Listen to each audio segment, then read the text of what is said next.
The playoffs are here, and you can predict the action all the way to the finals with FanDuel Predicts. Predict the spread, the total points, and even the game-winning moments that make the playoffs. Sign up and get a $25 bonus with FanDuel Predicts. Offered by FanDuel Prediction Markets, LLC, a registered futures commission merchant. 18-plus bonus is non-withdrawable and expires 7 days after receipt. Trading derivatives involves significant risk and may not be suitable for all investors. Manage your activity with their consumer protection tools. Restrictions apply. See terms at FanDuel.com/predicts/bonus-offer-terms. Listen, all you New Yorkers. Taxi. This is the 77 WABC minicast.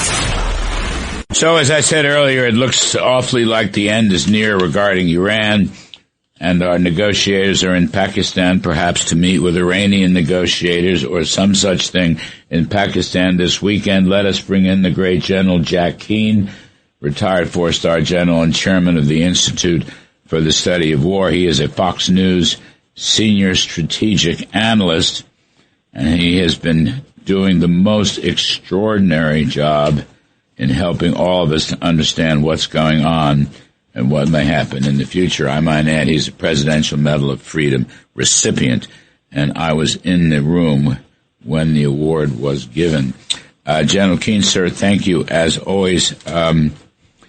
So they're meeting, and I guess my first question to you is,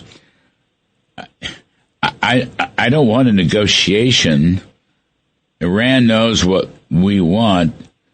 We have crushed them militarily, economically, financially. We'll talk more about they're imploding economically. The oil fields are shuttering, and there's not enough gasoline for the general population. Anyway, I'm looking more for an unconditional surrender, like, Witkoff and Jared would say, take this down. I have 6 points, and we know what they are. I mean, to me, that's what has to happen. I don't understand the idea of negotiation, sir. No, I totally agree with you, but that's not what's happening. I mean, we made another concession here, and not meeting with them directly, and I think that's because the IRGC leader that really is the dominant power, Ahmad Vahidi. He's got Arachi, who's the foreign minister, and he really doesn't have much power at all. Galibef, who was the Speaker of the Parliament, he's not participating. And I think that's because Vahidi believed that he was too flexible. And I think we never should have conceded that we're going to talk through the Pakistanis. In other words, we'll give them our position. They'll take it to the Iranians. Iranians will give them their position. They'll take it to us. And we talk back and forth, through a third person. I think we should have insisted on face-to-face, and we're not going to do it. I totally agree with you, but I'm concerned. I don't think that's the position we're in. I think we're going in there with the idea of trying to still work a deal somehow. And that means we're likely going to concede on something. I know a couple things the Iranians want from us, and that is they want to have an ability to enrich. In other words, have the capability to do that. They'll say, well, we'll keep it down at civil nuclear power levels, which is a low percentage. That's the Obama deal that was made in 2015.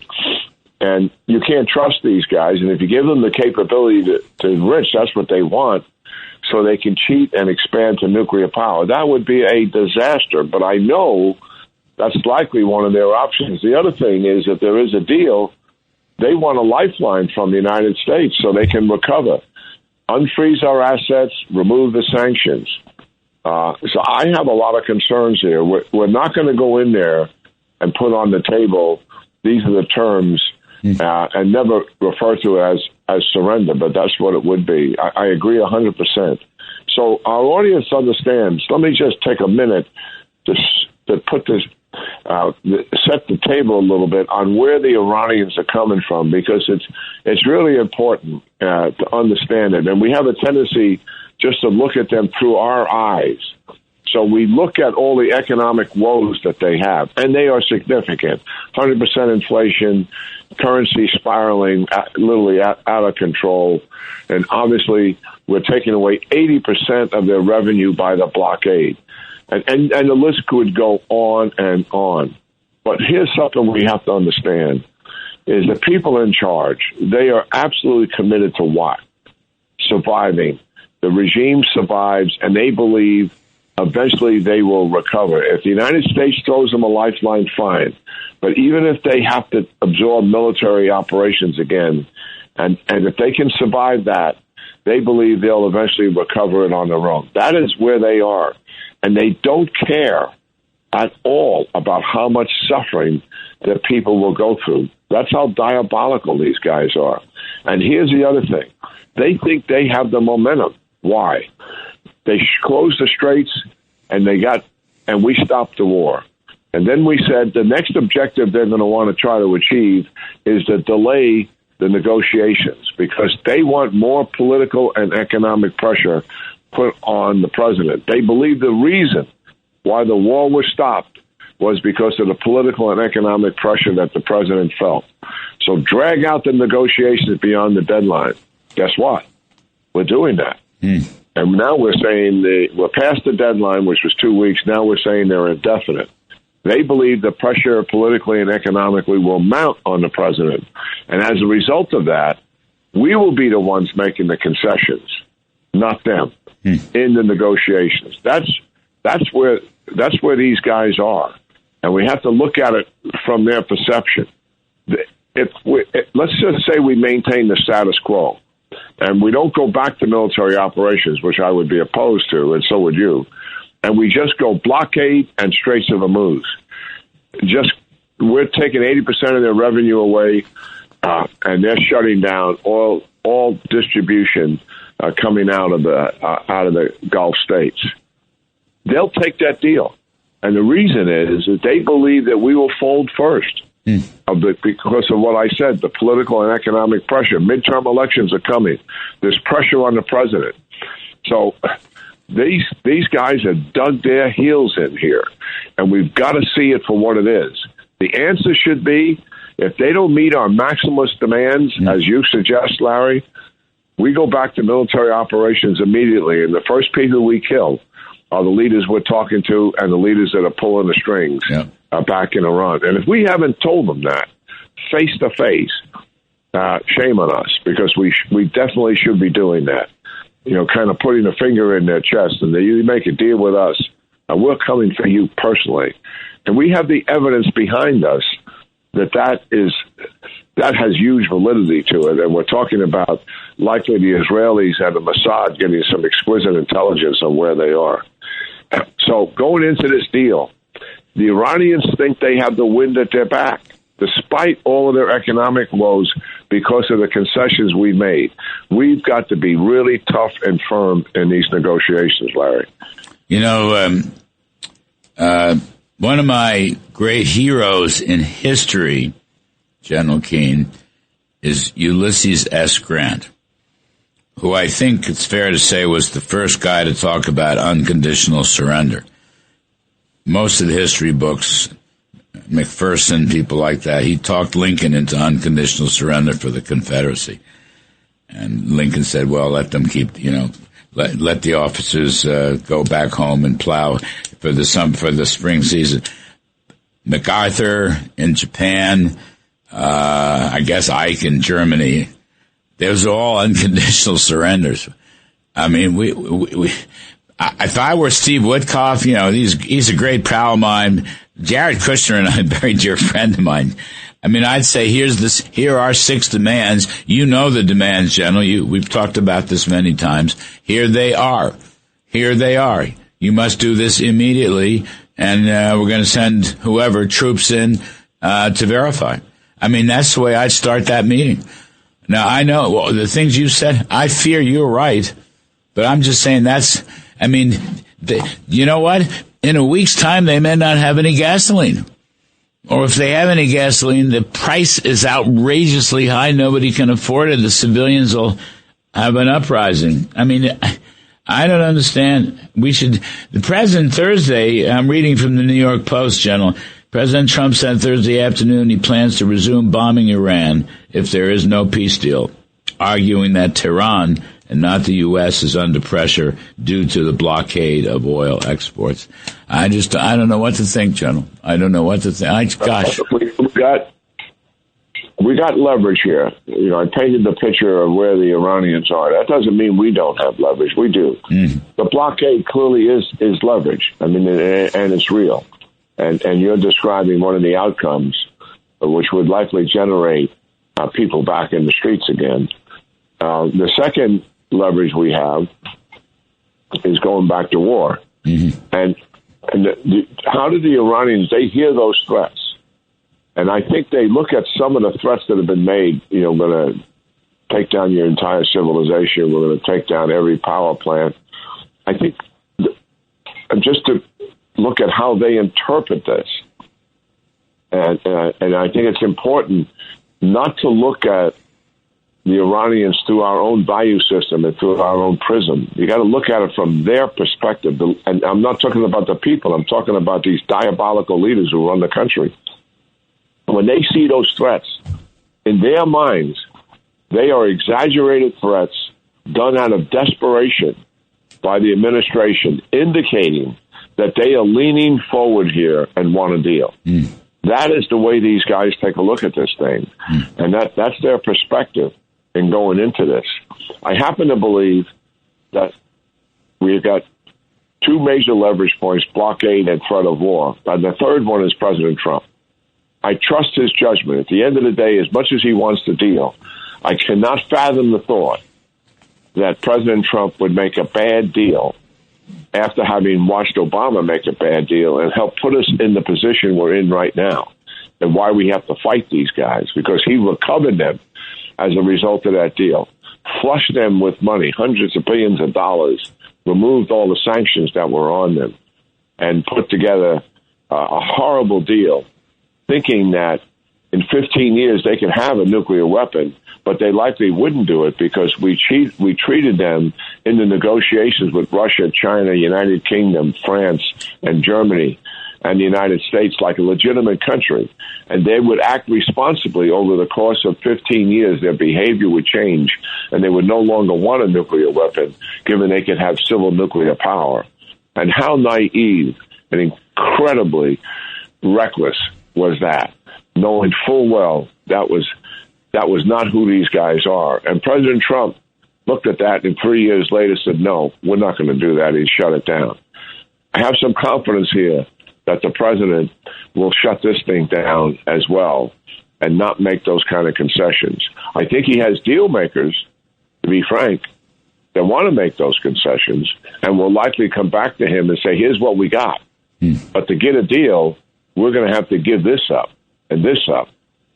I think the president will not do that. He will not give in to their maximalist demands and do something similar to what his predecessor did in Obama, and something he's been condemning for years. I think you're right.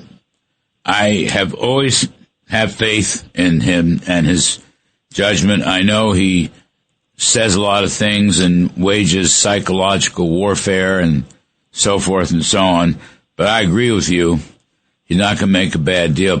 You know, politically, General Keane, President Trump knows if he makes, I say this not seriously, but just to make a point, an Obama-like concessions would be very bad for him politically in his own party and probably throughout the country. I think that's a bit of a restraint on him. And I think, you know, when they met the last time, if you read the stories, he was in, I guess Trump was in, he was in Miami. He was at the wrestling event or whatever that thing is, UFC. But they called him 12, 15 times before they made J.D. Vance, before any decisions were made. So that's a good thing. And so I'm like you, General Keane. I have great confidence in him and great faith in him. We're talking with the great General Jack Keane, who is Fox News senior strategic analyst, and if I may, sir, is a national treasure. General Keane. General Keane, I don't know if you or your team follows these things, but every time you appear on Fox News or Fox Business, I mean, you could be on Fox News in the morning and Fox Business, my show, for example, in the afternoon, you'll get 1 million or so YouTube views. 1 million. I mean, it starts fast. Like half hour later, you're at 100. Couple hours after that, you're at 300,000 or 400,000. Then I might come back and look later on, and you're at 1 million. And you do it every day. You're on. It's the most extraordinary thing. I mean, the country is following what you are saying, General Keane. Well, that's amazing, Larry.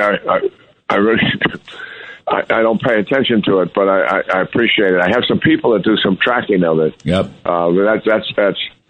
Yeah, that's why a humble thing to be frank about it. No, I know, and you're a humble person in addition to your brilliant analyses, and that's why I call you a national treasure. I've known you for a long time, and you have taught me so much over that period of time, including this Iranian war.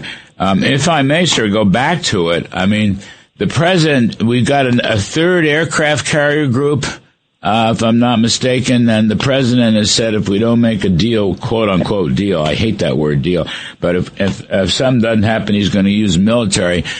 And you were saying at the end of the last segment, and it's something you mentioned on our show the other night, I mean, we know who the leaders are. We know how to get to them. They could easily be taken out, and it seems like the president would resort to more military force and combat if these Iranians are as intransigent as they may be.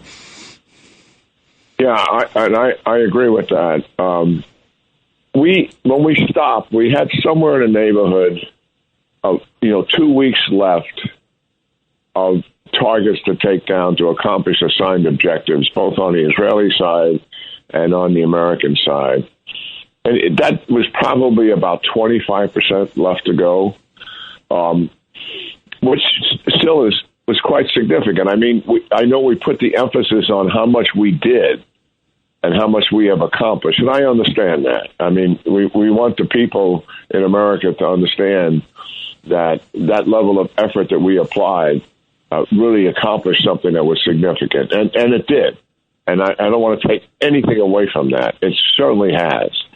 And one of the things that we've done is not just take away their current capability with about 25% to go, but we took down their future capability in terms of their defense industrial base, the manufacturing capabilities out there to build these weapons and systems, and also some of the industrial capability like steel manufacturing and aluminum manufacturing, because it's all related to military. It's not necessarily the defense industry, but those products are used, obviously, to make the weapon systems itself.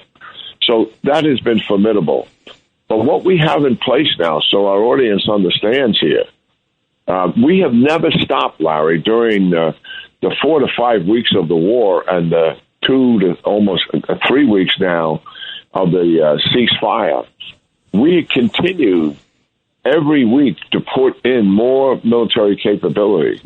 So much so that right now, today, we have in the theater, just on the United States side, twice the capability that we had on day one when we went to war with Iran. Wow. And that is extraordinary. The Israelis obviously depleted lots of ammunition, as we did, and weapon systems during the 4 to 5 weeks. They are now flush with magazine depth. So when we go back into this conflict, and I truly hope that we do, what we're going to deliver to them in terms of accomplishing assigned objectives is a comprehensive takedown of everything that we can feasibly accomplish with military means. We can't take down every ballistic missile because some of them are in storage sites, and they built them so deep after the 12-day war, and they put it on an accelerated schedule to get it done, that even our deepest bombs can't get to all of it. So some of that will survive. Some drones will survive because it's easy to hide a drone. Some launches will survive. but it's unlikely to be able to continue a sustained effort. They'll be able to use them as harassment for sure.